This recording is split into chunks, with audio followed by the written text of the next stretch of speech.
Thank you so much for watching, and thank you to all the people who watched the last clip and left some positive comments. I always appreciate that, and I always try to get back to every comment.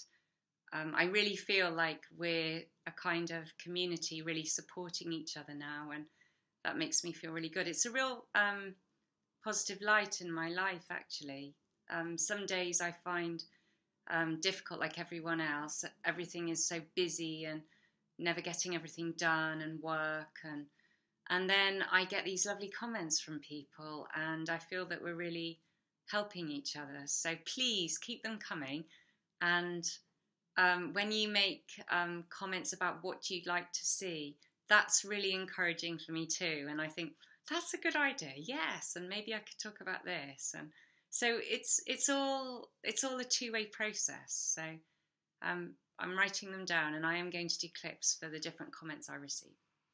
Anyway, the reason I thought I will do a short clip, I think it's going to be a short clip, I don't know, is I was thinking yesterday, why not make my book on Neville Goddard free for 3 days, and ask if you wouldn't mind writing a positive review, if you like it, of course, because that really helps.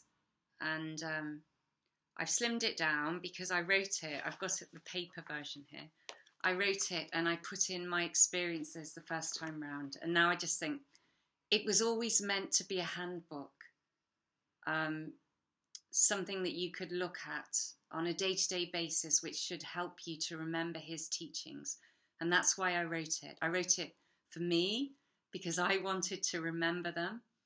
And I found myself forgetting key things. So I thought, if I can get the main points down, that's going to really change my life. And then maybe it will help other people as well. So, and I think it has helped some people from the comments I received on Amazon. So that's really brilliant. When I first started listening to Neville Goddard, he just blew my mind, and he continues to blow my mind. And I used to, and I still do, but less so, sadly, just lie on my sofa, put a talk on the computer, and just listen and let it saturate me. And it was just food for my spirit. It was so great, so satisfying. And then I would just play it again and again and again, and I would stop it just on one sentence and just really contemplate that sentence and what it meant for me. And it just really felt like spiritual food, and that's why I feel it is true. Because when you feel it inside and it's doing that to you, it's not some superficial thing, some ideology devised by somebody to be famous or make money. He was not like that at all. He had the experience, and he wanted to share it with people so that other people could be creators in this world and lead a wonderful life and more. And what I tend to teach about is the part of his teachings on believe that you receive, the Bible reading. So it's all about living in the feeling of the wish fulfilled, and manifesting. Because I feel if I'd had the same experiences he had had, the visions of the promise and the deeper teachings he had, then I could teach about it. But I will not teach about something that I haven't experienced myself. So I prefer to talk about what people call the law of attraction. He called it the law of liberty. I love that because it is freedom. And then I learn, and everybody wins, hopefully. Well, we all help each other. So I just wanted to read something from my book so that you got a feel for it. And I just chanced on I think it's the last chapter, but I wrote about subtle negativity and how to cut negativity, something I can do with a lot of the time, true positivity and misinterpretation of positivity. So I'm not going to read it all because it's too much. So I need to choose something here. Maybe a bit of negativity, a bit of positivity. That would be good. What else? I decided to write the book in 5 chapters. The first chapter is about God. I thought start with God, the imagination, because that's the foundation of everything. So write down the main understanding from Neville Goddard's teaching in the Bible about God. And then the second chapter was about forgiveness, a very important subject, because if we're holding unforgiveness against people, that is going to affect our manifestations. And that's a subject that's often not spoken about, actually, but we've got to learn to forgive continually, which is very difficult, but we've got to do it. The third chapter is the imagination, the theory and the practice. The fourth is the power of our words. And the fifth is dreams. So it's all good stuff. I hope you read it. And I'm going to leave a link at the bottom for you to click on over the next few days. Please download it. Even if you just read a bit and you found something positive, that would mean a lot to me. You don't have to leave a review. It's just, it would be great if you did, but you don't have to. Just downloading it is enough. So back to my little reading. Let's see. I'm going to read Subtle Negativity. As negativity becomes more subtle, we need to become much more aware. The object of ridding ourselves of negativity is not to reduce ourselves to one emotional state, but to keep ourselves open to one another and have more peace. Negativity is sometimes used as a type of shield that protects when alone in a crowd. I have found myself having negative judgmental thoughts concerning random strangers who just happen to sit opposite on the train. For example, not limited to, but including those applying strongly scented hand cream or makeup, or sharing without being requested to. Loud, tinny music escaping from their headphones. Can you understand that? Or are you perfect people out there? So it can seem really harmless at the time, and you're just entertaining yourself. It's like, oh, so annoying. Oh. But it's still having an effect.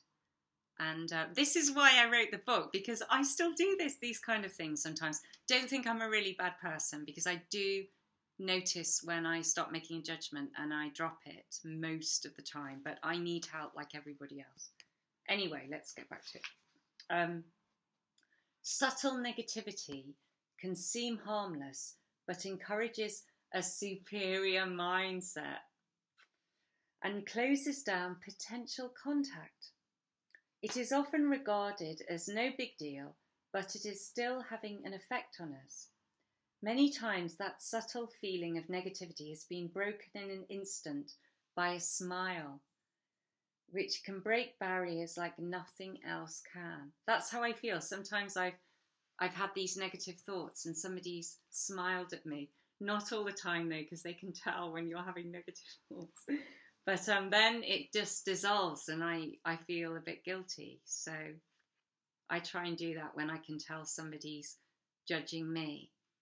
And sometimes I've noticed in the face, like a hard look in the eyes and really staring at me for some reason. Why would they do that? I don't know. And I've managed to make myself smile in a natural way, and it has just broken it. But even if it doesn't, that is a really good thing to do, because it breaks anything you might hold against that person. And so you feel much better. So I recommend that. Anyway, back to smiling. We can give our smiles away and it costs nothing. Isn't that fantastic? But may really lift someone for a moment above the worries of life. Wow, I felt that recently. Sometimes I've just felt quite alone walking around London and somebody's given me a smile, and it just really makes me feel like I'm not alone and there's some nice people out there. So a smile is always welcome, a genuine smile. Negative thoughts about others often lead to negative words and actions. In the words of the Buddha, we are what we think. All that we are arises with our thoughts. With our thoughts we make the world. Speak or act with an impure mind, and trouble will follow you, as the wheel follows the ox that draws the cart. We are what we think. All that we are arises with our thoughts. With our thoughts we make the world.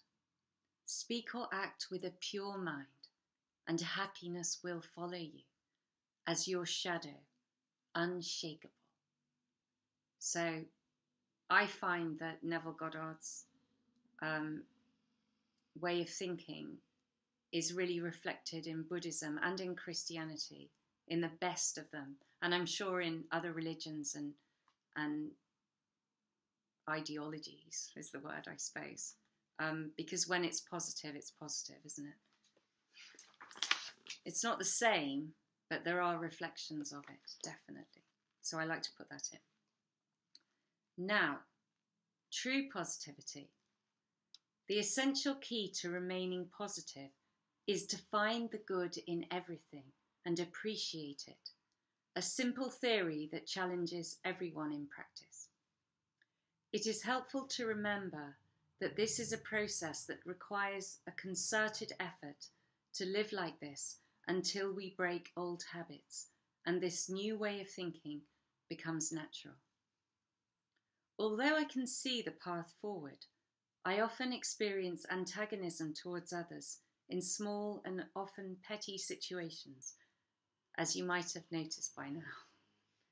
There is a saying, the little foxes spoil the vine, meaning that it is the little things in life that bring us down. The larger things are more obviously a battle to fight that we take on, but it is the little things that gnaw away at us, making us sometimes lose perspective. Little things may involve disagreements with people, which seem unfair and can make us feel angry and disrespected. We forget the good in the person and focus on our anger and how they treated us. It can feel very intense at the time, but may actually be forgotten a week or a day later. Hopefully, we can gain a fuller view at the time and have a strategy in dealing with our own flaws. Then we can make some progress towards feeling more at peace and experiencing better relationships with others. Feelings are complicated and old habits die hard. However, with practice, there is hope and a way forward. If we praise God, we praise our essential nature, and there is a feeling of channels opening up within that connect us to the divine. By actively proclaiming His greatness, a joy springs up from inside us that joins us to a great love. Surely praising our Creator is the highest use of language. I cannot think of anything higher. Speaking to God will deepen your relationship with Him. Your love for Him will grow, and your faith is your love.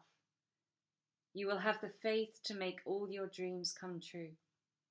But more than this, as you may discover something deeper and more meaningful than fulfilling your dreams. Putting aside some time every day to talk to God as a trusted confidant is time well spent. It is genuinely praising Him and thanking Him for everything we have that makes us feel so good and changes our lives for the better. You are spending time in His love and will transmit this to others, helping everyone. Confidant, I meant. I didn't know what I was going to be reading. I just picked a part there, and that may not appeal to everybody. But my experience is that the love inside you really grows. It really does. And you carry that with you out into the world. And it makes you feel genuinely happy, not on a superficial level, but on a deep level within. And if you're thinking, oh, praising God, well, I'm not a Christian. I like Neville Goddard, but I'm not into that stuff. If you believe that your imagination is God and the creator of the universe lives within you, that blows my mind. I mean, no words can describe that. And it's true. That's the amazing thing. It's true. And Neville Goddard knew that.